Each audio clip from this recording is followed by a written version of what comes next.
राम राम भाई सभी को। Good morning. क्या हाल है आप लोगों के? आई होप कि आपकी तैयारी बहुत बढ़िया से चल रही होगी। ठीक है, अच्छे से पढ़ो, कोई दिक्कत नहीं है।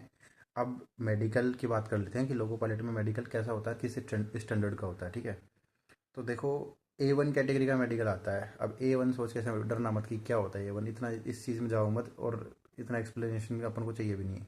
हमको मेनली जानना ये है, स्पेशली आपको, क्योंकि मेरा तो हो चुका है काम, तो आपको जो सबसे पहले जानने की ज़रूरत है कि लोको पायलट में क्या क्या चीज़ें चेक होती हैं। ठीक है, अगर आप लोगों पहले लिए पढ़ रहे हो तो क्या कि कुछ चीज़ें पहले से क्लियर होना, तो हम को फिर बाद में जाके दिक्कत नहीं आएगी। जैसे आपने प्री पास किया, मेंस पास किया, साइको मेड करा, डीवी हुआ और देन मेडिकल में आप फेल हो जाओगे तो थोड़ा अच्छा नहीं लगेगा आपको ना। तो कुछ चीज़ें हमको पहले से क्लियर होंगी तो ज़्यादा अच्छा रहेगा। देखो, हो सकता है कि आप पहले से वीडियो देख के आ चुके होंगे तो आपके दिमाग में बहुत सारी चीज़ें चल रही होंगी, लेकिन कुछ चीज़ें हैं जो डरने वाली डराने वाली होती हैं, जो यूट्यूब पे अपन वीडियो देख के डर जाते हैं। वो चीज़ें मैं आपके आज क्लियर कर दूँगा, ताकि वो डर वर जो है ना, बिना फालतू का जो डरा रखा है आपको, वो चीज़ें क्लियर हो जाएंगी। देखो, A1 कैटेगरी का मेडिकल होता है लोको पायलट के लिए। B1 कैटेगरी का होता है ग्रुप डी में हो गया, और RPF वगैरह में जो होता है वो B1 कैटेगरी का होता है। हमको केवल अभी फ़िलहाल बात करते हैं अपन A1 कैटेगरी मेडिकल में क्या क्या चीज़ें होती हैं। जैसे मेरा मेडिकल हुआ था, तो मेरे को दिवाली के 2 दिन बाद में हमारे को रिपोर्ट करना था RRB गुवाहाटी, जो कि रेलवे स्टेशन से 200-300 मीटर सामने ही था, बोर्ड है ना। हमने वहाँ विजिट किया। हमारा क्या था कि 22 तारीख को डीवी कंप्लीट कर लिया इन लोगों ने यहाँ बुला के। देन एक डीवी, जैसे आपके डॉक्यूमेंट सारे सही हैं, सब कुछ ओके है, देन आपको ये हॉस्पिटल अलॉट करते हैं। इनके जो जोन, जितना भी RRB, जितना बोर्ड जितना बड़ा है, उसके जोन में जितने भी हॉस्पिटल आते हैं, डिविजनल हॉस्पिटल ज़्यादातर। वैसे और भी कोई अच्छा हॉस्पिटल होगा जो छोटा मोटा, जहाँ पे सारी चीज़ें हो सकती है, वहाँ पे भेज देते हैं ये लोग, लेकिन मेनली डिविजनल हॉस्पिटल्स में भेजते हैं सारे। ठीक है, जितने भी डिविजनल हॉस्पिटल इनके, उनमें मुझे मिला मालेगांव हॉस्पिटल, जो इन गुवाहाटी से बहुत पास में ही है, ज़्यादा दूर नहीं था, 5-6 किलोमीटर की दूरी पे था। तो हमको बोला कि आप 23 तारीख को रिपोर्ट कर जाओ वहाँ। एक मेमो दे दिया सेम डे ही। डीवी होता ना, शाम तक डीवी चलता है सब बच्चों का। और एक, मतलब एक पोस्ट ऑफिस से वो नहीं आता लेटर टाइप का, उसके अंदर एक मेमो डाल दिया, एक पेपर जिस पे लिखा हुआ था कि ये कैंडिडेट है, ये इसका डीवी ओके है, इसका मेडिकल इस हॉस्पिटल में होना है। वो एक लिफाफा बना के दे दिया हमको कि इसको लेके भाई आप कल, आपको हॉस्पिटल रिपोर्ट करना है। हम 23 तारीख को हमारे गांव हॉस्पिटल में सुबह 10 बजे पहुंच गए। हमको 9 बजे का टाइम दिया था, हम 9 बजे से पहले ही चले गए थे, आराम से चाय पानी लेके, अपना नाश्ता पानी का जुगाड़ लेके थोड़ा। वहाँ जाके हमको लगा कि भाई आज अपना मेडिकल हो जाएंगे और अपन 2 दिन बाद में घर पहुँच जाएंगे। ठीक है, हमारा ये था, थोड़ा खुश हो रहे थे सारे लड़के। लेकिन वहाँ जाके बोला कि लाइन में लग जाओ, हमको लाइन में लगाया। और वहाँ जाके हमको हमारा नाम वाम लिख लिए। उनके पास ना पहले से एक फ़ाइल पहुँच जाती है हमको जाने से पहले। जैसे कि हमको 22 को फ्री करा इन्होंने डीवी करके, और 23 की मॉर्निंग को हमको बोला कि 9-10 बजे आप वहाँ रिपोर्ट करना। तो उसका जो रात का और सुबह का अर्ली मॉर्निंग का टाइम का बीच का टाइम है ना, उनके पास फाइल पहुँच जाती है, ये लड़के आ रहे हैं डीवी इनका। ठीक है, पहले से प्रिपेयर होती है हर चीज़ें। हमको इन लोगों ने वहाँ बुलाया और बिठा दिया भाई। फिर बोला कि आओ रोल नंबर भाई सब करो, नाम नोम ऐड करा कि इन्होंने यहाँ पे अटेंडेंस दे दी है, ये लड़के डी मेडिकल के लिए आ चुके हैं। फिर बोला कि एक पर्ची दे दी, और बोला कि 29 तारीख को आना, मतलब 6 दिन 7 दिन बाद में आना। और भाई सब लड़कों का दिमाग ख़राब हो गया। हालांकि एक्सपेक्टेड था पहले से ऐसे, क्योंकि मेडिकल ऐसे ही होते हैं। मतलब मैं पहले भी किसी का RPF का मेडिकल करवाने गया था, तो वहाँ पे भी वो 15-15 10-10 दिन लग जाते हैं। अगर आप मेडिकल के लिए और डीवी के लिए जाएँ तो आप अपने आप को 10 दिन के लिए कम से कम प्रिपेयर होके जाना। 10 दिन लग सकते हैं डीवी मेडिकल में। ठीक है, तो भाई हमको वहाँ उन लोगों ने बिठा लिया और बोला कि भाई जाओ, अब तो आप 29 को आना। हमने बोला क्यों? तो बोला कि पहले से बच्चे बहुत हैं, और बीच में छठ की छुट्टी पड़ गई, दिवाली की छुट्टी पड़ गई, इसलिए थोड़ा सा मतलब एक साथ बच्चों का हो नहीं सकता इतने सारे, तो 15-15 बच्चों का ग्रुप बना रहे हैं। एक दिन में 15 लड़के फ्री करेंगे, तो आपका नंबर बाकी लोगों से बात, जैसे हमारा 15 तारीख से डीवी शुरू हो गया था, तो 15 से लेके हमारा 22 को डीवी था मेरा खुद का। तो हमारे बैच का जो पहले फेज में हमारा डीवी होना था, तो 15 तारीख से लेके 22 तारीख के बीच में जितने भी लड़के थे उनका हमसे पहले होना है मेडिकल, ऑब्वियस सी बात है। तो हम भाई वापस आ गए अपना, जिन जो लोग होटल में रुके हुए थे उन्होंने अपना होटल वापस से बुक कर लिया, वहीं पर रुक गए। मतलब मैं, मेरे एक दोस्त था RPF में, उसके पास बैरिक मेरे को हुआ था। यहाँ पे मच्छर बहुत है, लेकिन क्या करें भाई, घर से बाहर निकले तो इतना होटल लग्जरी लाइफ सोच के मत आना, घर जैसे कुछ भी नहीं मिलेगा, आपको एडजस्ट करना पड़ेगा। ठीक है, थोड़ा बहुत एडजस्ट कर लेना, कोई दिक्कत नहीं है। तो हमारा 29 को फिर हमको जाना था, तो फिर यहीं रहे गुवाहाटी में। क्या कर, घर जाने का मतलब है नहीं, क्योंकि मेरा तो राजस्थान पड़ता है, मेरे को आने जाने में इतना पैसा खर्च हो जाता, टाइम पूरा निकल जाता, तो 4-5 दिन तो आने जाने में निकल जाते मेरे। फिर इसलिए मैं तो गया नहीं, लेकिन जो बिहार के लड़के थे वो अपना घर जा चुके थे। आपका भी अगर घर वर पास हो तो घर चले जाना, कोई मतलब नहीं है वहाँ रुकने का। ठीक है, तो हम, अब हमने पता क्या किया इसमें, जैसे कि आपका अगर मेडिकल होना हो 20, अगर आपका सपोज कि आपका 29 को मेडिकल है, तो हम क्या 28 को हमारे में से एक दो लड़के जाके हॉस्पिटल में थोड़ा सा ऐसे मोटा मोटा देखने के लिए चले गए कि चल क्या रहा है। जो लड़के हमसे पहले गए थे जिनका मेडिकल चल रहा था, तो हम क्या उनके पास चले गए थे कि भाई कैसा चल रहा है मेडिकल। तो वो आप भी कर सकते हो, पहले जाके आइडिया आइडिया लग जाता है ना भाई स्टाफ कैसा है, कहाँ एक्सरे होता है, कहाँ ब्लड टेस्ट हो रहा है, तो वो चीज़ें एक मोटा मोटा रिव्यू सा ले लेना, ठीक है। हम गए, हम 28 को दो तीन लड़के हमारे गए उधर। मैं तो नहीं गया था लेकिन एक दो लड़के गए। उन्होंने बताया कि नॉर्मली हो रहा है, मतलब इतना रूड स्टाफ नहीं है, बहुत पोलाइट और कोऑपरेटिव स्टाफ है, तो कोई दिक्कत नहीं है, आराम से करवाना अपना। आँखें सबकी ठीक है तो इट्स ओके। अब जैसे मेरे ग्रुप के बहुत सारे लड़के थे ऐसे जिन्होंने भाई आई ड्रॉप, जो नहीं होती आई ड्रॉप डाल डाल के अपनी आँखों को साफ कर रहे यार। उससे कुछ नहीं होता, सही बताऊँ ना, थोड़ा बड़ा ठीक है, आंखों में कचरा निकल जाएगा, लेकिन अगर आपकी आंखें 6/9 है तो तुम कितनी भी आई ड्रॉप डाल लो, तुम्हारी 6/6 कैसे होंगी वो आंखें, नहीं हो सकती, ठीक है।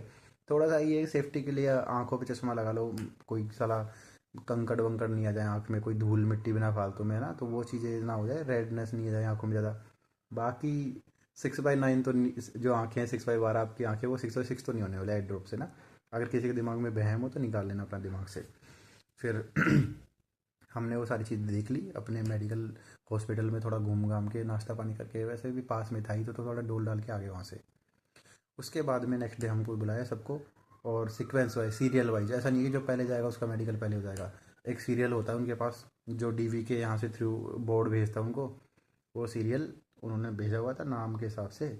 सबसे पहले हमारा जैसे इन लोगों ने एक्सरे के लिए बुला लिया हमको कि एक्सरे के लिए लाइन में लग जाओ, तो हम सारे लड़के लाइन में लग गए।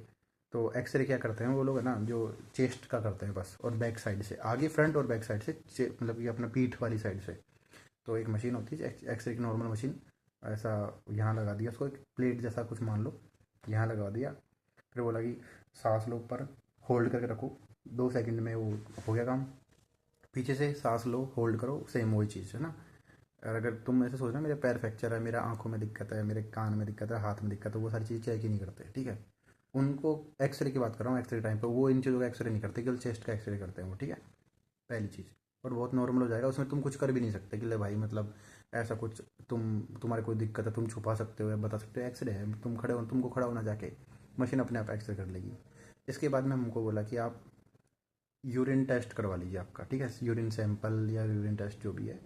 तो हमको एक डिब्बी दे दी, बोले कि इसमें सैंपल लेके आ जाओ आपके पेशाब का। अब इसमें क्या है कि बहुत सारे यूट्यूबर ऐसा बताते हैं कि आपका यदि येलो पेशाब है तो उसमें पानी मिला लो, येलो पेशाब है तो बहुत सारा पानी पियो, सफ़ेद आएगा तो सब ठीक हो जाएगा। देखो ऐसा है, पानी तो खूब पीना चाहिए, लेकिन अगर आपकी किडनी में लीवर में कोई इशू है, तो उस पीले पेशाब में तुम कितना भी पानी डाल देना वो पकड़ लेगा उसको फिर भी। अब इसका रीज़न बताऊँ क्या है। जैसे कि आपने, मान लो कि आपने पेशाब करा, आपने इतना सा पानी, इतना सा उसमें पेशाब करा, इतना पानी भर लिया, लेकिन उसके अंदर जो उनको चाहिए ना, वो तो उतने से पेशाब के जो भी पार्टिकल्स आए ना उससे भी निकाल लेंगे वो चीज़। मशीन कहाँ छोड़ेगी वो चीज़, उनको जो चाहिए वो निकल जाएगा। ये दूध नहीं है उसमें पानी डाल के तुम पतला वगैरह के कुछ, ऐसा कुछ भी नहीं होता, ठीक है। वो पेशाब है, तुम नॉर्मल रहना, पानी पीते रहना, ये येलो बहुत ज़्यादा ना दिखे आप, वैसे कोई दिक्कत ही नहीं होगी उन चीज़ों से, लेकिन फिर भी ठीक है, वो आपके लिए ऐसा है कि भाई पानी की कमी तो होनी नहीं चाहिए बॉडी में, उसमें आंखों से, हाँ, पानी से आंखों में फ़र्क पड़ता है। जैसे आपने पानी नहीं पिया तो आपको चक्कर आ सकते हैं, वोमिटिंग जैसा मन हो सकता है, तो मन खराब हो जाएगा, तो आंखों में भी दिक्कत आएगी, रेडनेस और नींद थकान, तो पानी पीते रहना इसलिए। बाकी पेशाब का वाइट होना और पीला होना उस चीज़ से फ़र्क ही नहीं पड़ेगा आपकी रिपोर्ट पे, ठीक है। लेकिन फिर भी पानी पीते रहना, ऐसा मैं भी मानता हूँ, ठीक है, पानी पीते रहना। बाकी ये मत सोचना रिपोर्ट चेंज हो जाएगी, वो नहीं होगा। तो हमको सैंपल लिया, उसमें अपन कुछ नहीं कर सकते, सैंपल दिया, सैंपल रख दिया, बोला कि अब तुम अपना ईसीजी के लिए चले जाओ ठीक है। हमको ईसीजी रूम में भेज दिया। अब ईसीजी रूम में क्या होता है कि ईसीजी मशीन क्या होती है, बहुत सारे वो टिप जैसे मान लो, एक च्युइंगम ऐसे गम जैसा कुछ लगाया हाथों पे, लुब्रिकेंट टाइप का कुछ, जहाँ जहाँ मशीन वो लगानी होती है, टक टक वो पल्स चेक करते हैं मेनली आपके, ठीक है, ईसीजी में और कुछ नहीं होता। तो उन्होंने पैरों में घुटने टकने होते ना पैरों के, वहाँ पे लगा दिया एक, हाथों पे लगा दिया, छाती पे लगा दिया, पेट पे लगा दिया, ऐसे 2-3 जगह लगता है, तो वायर वायर जैसे कुछ होते हैं, वो आपकी हार्ट रेट और पल्स रेट वगैरह सब चेक कर लेते हैं उससे, ठीक है। वो उन्होंने, वो मुश्किल से मुश्किल कितने देर का होता है वो रिपोर्ट, 1 मिनट के अंदर वो सारा गेम हो जाता है आपका, ठीक है। अब आप में इसमें क्या है कि लड़के बोलते हैं कि ईसीजी में ऐसा हो जाएगा तो क्या करें, डर डर तुम बहुत टफ होता है। देखो मैं तुम्हें सीखता हूँ, लड़के डरते हैं, मैं मानता हूँ कि मेडिकल जब होता है ना डर लगता है बहुत तेज, है ना। लेकिन तुम डर के क्या कर लोगे, मतलब तुम्हारा ही नुकसान है उससे। और तुम चुपचाप बैठोगे, अगर तुम्हारे कोई इशू है ना तो तुम चुपचाप बैठो, भले डर के बैठो, वो पकड़ा जाएगा। समझ रहे हो? तो तुम्हारे कोई दिक्कत नहीं है, फिर ज़बरदस्ती घबरा के ज़बरदस्ती डर के तुम लेटोगे, तुम्हारे बार बार तुम्हारी जो हार्ट रेट है वो यूं जाएगी, 120 प्लस जा रही है, तो तुमको दिक्कत करेगा ना आगे। नॉर्मल रहना, लेट जाना। बाकी देख, मुझे डर लगा था, मैं बता रहा हूँ, मेरा फर्स्ट एक्सपीरियंस था, मुझे किसी ने बताया भी नहीं, यूट्यूब पर चेक करा, लेकिन इतना ज्ञान मिला नहीं कहीं। लेकिन तुमको बता रहा हूँ ना मैं, कुछ भी नहीं है। ऐसा बेड, ये बेड है ना, ऐसा बेड है, उस पर जाके लेट जाना, वो मशीन लगाएगा, चेक करेगा, चिल रहना एकदम, उससे बातें करते रहना कि हाँ भाई सर क्या है, कैसा है, कैसा नहीं है, बस ऐसा नॉर्मल चिल रहना, दिमाग में टेंशन मत पालना मेरा मेडिकल है। नॉर्मल जैसे अपन घर में भी किसी को जांच कराने ले जाते हैं तो अब अपन घबराते थोड़ी हैं, नॉर्मली होता है, तो वही नॉर्मल है। बस क्या है कि एक प्रेशर रहता है कि मेरी जॉब है, मेरी लाइफ का सवाल है, वो छोटा सा प्रेशर ले लो, इतना सा प्रेशर, लेकिन इतना नहीं कि साला मैं फेल हो जाऊंगा तो क्या हो, कुछ नहीं हो, तुम फेल क्यों हो जाओगे। समझ रहे हो? लेट जाना वहाँ जाके। एक चीज़ का ध्यान रखना, जैसे मान लो कि तुम्हारा पल्स थोड़ा हाई जा रहा है, तुम्हारा हार्ट रेट थोड़ा हाई जा रहा है, और रिपोर्ट में आ गया कि थोड़ा इशू है, तो जो भी वहाँ पे मेडिकल स्टाफ जो रहेगा, ऐसा तो है नहीं डॉक्टर बैठता है वहाँ पे, तुम लोग डरना मत। एक तो जो लोग डरे ना कि एक्सरे में मेरी ये दिक्कत है, डॉक्टर क्या क्या चेक करेगा, तो वहाँ डॉक्टर नहीं होता है, किसी भी रिपोर्ट में डॉक्टर नहीं बैठता सिवाय आंखों के टेस्ट में। समझ रहे हो? सारी टेस्ट लैब में होती हैं, या तो कोई हॉस्पिटल बाहर भेज देगा अगर उनके पास वो मशीनें नहीं है, अदरवाइज हॉस्पिटल के अंदर है तो वो आपको फॉरवर्ड कर देंगे। जैसे कार्डियो वाला बंदा कार्डियो चेक करेगा, वो आपकी बाकी चीज़ें क्यों देखेगा। समझ रहे हो? तो उनको मतलब नहीं है उसी से, lab lab assistant, lab technician जो भी वहाँ पे रहता है वो करता है ये सारी चीज़ें, ठीक है। उनको बाकी चीज़ों से मतलब नहीं है, तो आप इस चीज़ से टेंशन फ्री रहना। तो वहाँ आप जाओगे, आपका ईसीजी हो जाएगा, ईसीजी में अगर कोई दिक्कत आती है तो उसे रिक्वेस्ट करना कि सर एक बार और कर लीजिए प्लीज़, तो आपका दोबारा ईसीजी कर देंगे, प्यार से बोलोगे तो सारे काम हो जाते हैं, ठीक है, रिक्वेस्ट करोगे तो। बाकी यार बहुत रूड स्टाफ हो तो हम कुछ नहीं कर सकते, लेकिन बाकी आपको पता है व्यवहार और प्यार से बोलना, बातचीत से चीज़ें चलती हैं, दुनिया ऐसे ही चल रही है, तो वो सारे काम भी है, वो आपको फेल करने नहीं बैठे। और आजकल तो लोगों पायलट का रिजल्ट 1 गुना पास करते हैं भर्ती के बराबर के लोग, तो वो फिर फेल क्यों करेंगे, उनको पता है यार 1 गुना बच्चे हैं, ऐसा तो है नहीं कि इसको फेल कर दूंगा तो पीछे के किसी लड़के को नंबर मिल जाएगा जिसकी आंखें बहुत अच्छी होंगी, है ना, तो ऐसा है ही नहीं, सीट खाली जानी है। सेकंड डी भी निकालेंगे, फिर वो सारे, वो बहुत लंबा प्रोसेस होता है, लेकिन वो मन नहीं करता उनका, ऐसे उनका अंदर से ऐसा नहीं होता कि इन बच्चों को फेल करना है, ऐसा कौन चाहेगा तुम बताओ। वो अब हम उनके दुश्मन तो है नहीं, तो इसलिए नॉर्मल रहना। इसके बाद में फर्स्ट डे हमारा ये सब हुआ, फिर बोला कि बैठे रहो, ये सारी चीज़ें ना 12-1 बजे तक निपट गई हमारी। फिर बोला कि बैठे रहो, अब आप आगे का बताएंगे हम आपको, नाश्ता पानी करके आ जाओ। हम नाश्ता पानी करके आ गए, भाई हमको बिठा के रखा शाम को 6 बजे तक, कुछ भी नहीं करा, कोई कुछ बता नहीं रहा, ऐसे रिस्पॉन्सिबिलिटी सी नहीं ले रहा कोई ढंग की, बैठे रहो बैठे रहो। और हमसे पहले जिन लड़कों को चल रहा था उनके साथ बिठा दिया हमको, और फिर बोला कि जाओ।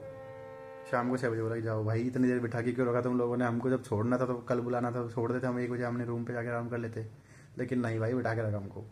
अगले दिन फिर हमको वापस बुलाया, फिर हमारा ब्लड सैंपल लिया भूखे पेट। पहले बता रहा हूँ, फर्स्ट दिन भी अगर जाओ तो खाली पेट जाना, हो सकता है पहले दिन आपका ब्लड सैंपल ले ले, तो इसलिए खाली पेट जाना, ब्लड देने के बाद खा लेना आराम से, कोई इशू नहीं है, ठीक है। तो पहले दिन जाते ही हमने खाली पेट का अपना ब्लड सैंपल दे दिया, उसके बाद बोला कुछ खा के आओ, आधे घंटे में 1 घंटे में वापस आना। हमने हल्का फुल्का बाहर जाके नाश्ता पानी किया।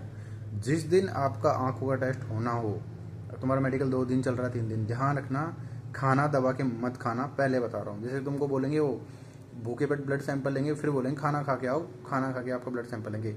हमारा क्या हुआ था कि जिस दिन ब्लड सैंपल लिया था ना, उसी दिन हमारा आंखों का टेस्ट भी हुआ था। तो लड़के और हम सब भारी खाने गए थे, लेकिन फिर भी हम सब ग्रुप में गए थे, तो हमने दिमाग में सारों लड़कों ने ये रखा था कि 2-2 रोटियां खा लेनी है, इससे ज़्यादा कुछ भी नहीं खाना है। तो हल्का हल्का खाओ शाम तक, क्योंकि आंखों का टेस्ट सबसे लेट करते हैं लोग, पता नहीं आपके यहाँ पे कैसा होगा, लेकिन हमारे यहाँ पे शाम के 4-5-6 बजा दी थे आंखों का टेस्ट करने में इन लोगों ने। तो इसलिए क्या कि अपनी थकान भी होती है, थकान बहुत ज़्यादा होती है, आप लोगों को वैसे ही परेशानी आती है बहुत।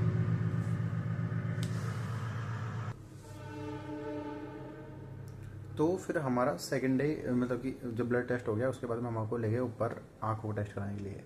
तो वहाँ पे भी वही रोल नंबर वाइज एक एक लड़के को बुलाया।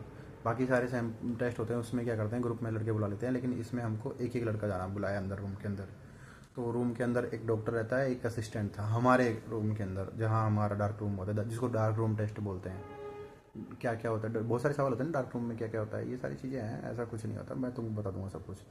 तो वहाँ पे हमको अंदर बुलाया, जाते ही सबसे पहले बोला कि कपड़े खोलते हैं, नीचे वाले कपड़े, पूरे कपड़े उतरवा दिए। वो हाइड्रोस बोले खांस, तो हाइड्रोसिल वगैरह देखते हैं, हमको टच करके नहीं देखा, दूर से देख लिया कि हाँ भाई ठीक है, इट्स ओके, अब पीछे घूम जा, खांस थोड़ा सा, ऐसा नहीं कि झुक जा बैटरी डाल के, ऐसा कुछ भी नहीं है, ठीक है। तो नॉर्मली खांसा निकल गया भाई। कई जगह हुआ ऐसा, लेकिन हमारे साथ जो मेरा मेरा एक्सपीरियंस रहा है वो बता रहा हूँ मैं तुमको, ठीक है। तो फिर बोला कि ठीक है। सामने डॉक्टर बैठा है, जैसे ऐसे टेबल कुर्सी है ना ये, इस टेबल पे जैसे हमको बैठा देंगे, उसके सामने डॉक्टर बैठा रहेगा। इस पे एक बुक रखी जाएगी जिसमें आपको इंग्लिश और हिंदी में लिखा होता है कि आँख है तो जहान है, ऐसा कुछ लिखा होता है। तो वो नियर विजन टेस्ट होता है, ठीक है। तो नियर विजन के लिए वो ऐसे बुक रखी होती है सामने। उस बुक में बोले पढ़ इसको क्या है, बहुत क्लियर होता है, जैसे अपने बुक्स पढ़ते हैं वैसा ही है, ठीक है। उसको पढ़ा दिया, मैंने पढ़ लिया। उसके बाद में कलर विजन के लिए चेक करने के लिए क्या करा, उनके पास वो भी बुक होती है, छोटे बच्चों की रंगीन बुक होती है ना वैसी। उसमें बहुत सारे नंबर लिखे होते हैं, 78, 51, 52, 53 ऐसे करके, ठीक है। वही कलर ब्लाइंड है, इसको दिखा दूंगा, इसको इसमें फ़ोटो लगा दूंगा वैसा। और एक रास्ता होता है जिसमें बहुत सारे मल्टी कलर के बिंदु होते हैं, और फिर उसमें एक रास्ता सा बना होता है, ग्रीन कलर का, रेड कलर का, कोई भी पर्टिकुलर। तो बोलते हैं कि यह जहाँ से शुरू होता है यहाँ खत्म हो रहा है, वहाँ तक एक उंगली से ऐसे निशान बना दे। एक वो क्लियर सा, क्लियर विजन हो गया। देन बोले खड़ा हो जा। सामने सीकट लगा होता है, सी जो इसके बारे में बहुत ज़्यादा डरते हैं, सीकट टेस्ट कैसा होता है, ये सारी चीज़ें। तो उसकी मेन जो कितने दूरी से दिखाते हैं उसको, वो रहता है 20 फीट की दूरी पे, आई थिंक 18 फीट से 20 फीट की दूरी पर उसको रखते हैं। मतलब 20 फीट तो हमारा था, लेकिन 18 फीट मेन होता है रूल के हिसाब से, लेकिन 18-20 फीट के बीच में वो रहता है। तो वो दिखाते हैं कि बता सी का मुंह किधर है। अब वो सी को कैसे दिखाते हैं कि वो असिस्टेंट जो होता है ना, वो उस बोर्ड के पास पहुंच जाता है, सामने आपको खड़ा कर देंगे। और बाकी लाइट्स बंद रहती हैं, रूम की तो जली रहती है, लेकिन वो जहाँ पे सी लगा होता है ना, बाकी आसपास अंधेरा रहता है। वो सी के आस अगल बगल से लाइटें आती हैं, बस वो रहता है उधर। तो असिस्टेंट क्या करता है कि आपसे बोलता है बता सी का मुंह किधर है, इधर है। देन वो उस सी के ऊपर हाथ रख देगा अपना, और फिर उस चाबी से उस सी का मुंह घुमा देता है। वो राउंडेबल होती है वो सी पूरी। तो उसको घुमा दिया, देन बोला कि अब किधर है, तो देन अब सब कुछ दिख रहा था, तो वो समझ में आ जाएगा आपको, इतना डरना मत उसमें। आपकी आंखें 6x6 हैं, आपको दिखेगा। आपके ग्रुप को दो आपके ग्रुप को आपके ग्रुप के 2-3 लड़कों को दिखा है तो आपको भी दिखेगा, तो डरने वाली बात नहीं है, डरना मत, ठीक है। तो वो दिखा, उसके बाद हम बोला कि वो सिग्नल वाला टेस्ट होता है, वो जो कलर वो नहीं होता, रेड ग्रीन येलो सिग्नल होते हैं, वो दिखाते हैं अंदर ही। तो एक बॉक्स जैसा लिखा, सेटअप बॉक्स टाइप की मशीन रखी रहती है, उसमें से पतली सी रे निकलती है। उस रे में से कलर आते हैं, मतलब पतला सा ही एक रे निकलती है, उसी का कलर ग्रीन होता है, उसी का रेड होता है, उसी का मतलब येलो हो जाता है। तो वो पूछते हैं कौन सा कलर है, तो वो दिख जाएगा तुमको, वो बता दिया। उसके बाद में बोले ठीक है जाओ नीचे, नीचे ले गए। फिर वहाँ पे एक नीचे लेडी डॉक्टर बैठी थी हमारे में, तो उसने हमारी आंखों पे लेजर सर्जरी वगैरह करा रखी, वो सारा टेस्ट किया आंखों में यूँ डाल डाल के, ज़बरदस्ती टॉर्च वॉर्च मशीन लेंस लगा लगा के ऐसे ना। तो बोला ठीक है। फिर वो सी वाला सीन है ना जो दोबारा नीचे हुआ, मैडम ने दोबारा सी कट पढ़वाया हमको। तो ऊपर जो सी कट पढ़वाया था ना वो एक हार्ड बोर्ड पे था, और नीचे जो सी कट पढ़वाया था ना वो एक तरीके से, वो नहीं होता, एक बॉक्स होता है प्लास्टिक का, उसके अंदर बल्ब जल रहा रहता है तो दिखता है वो आ रहा इजीली, या फिर एलईडी स्क्रीन पे पढ़वा देते हैं। तो वो तो बहुत ईजी था, वो इजीली दिख रहा था। उसके बाद हमसे बोला कि ठीक है बाहर बैठो, रिजल्ट का वेट करो। फिर आगे की चीज़ें मैं आपको पर्सनली बताऊंगा कि आपको पता लगता है नहीं लगता, कैसे पता लगता है कि हम पास हैं या फेल हैं, लेकिन आपको आइडिया लग जाएगा। स्पेशली आइडिया कैसे लगेगा कि जिनसे ऐसे बोलेंगे भाई आप घर जा सकते हो, तो आप अपने आप को पास समझना। और जिन लड़कों को रोक लिया कि आप कल आना, तो उनमें कुछ इशू है, इतना सा है। तो मेडिकल का जितना भी लंबा प्रोसेस था, जितना शॉर्टकट में, जितना लॉन्ग कट में मुझसे हो पाया, मैंने आपको बता दिया। इससे ज़्यादा मेडिकल में कुछ भी नहीं है, डरना मत, ठीक है। और अच्छे से पढ़ाई करो। गुड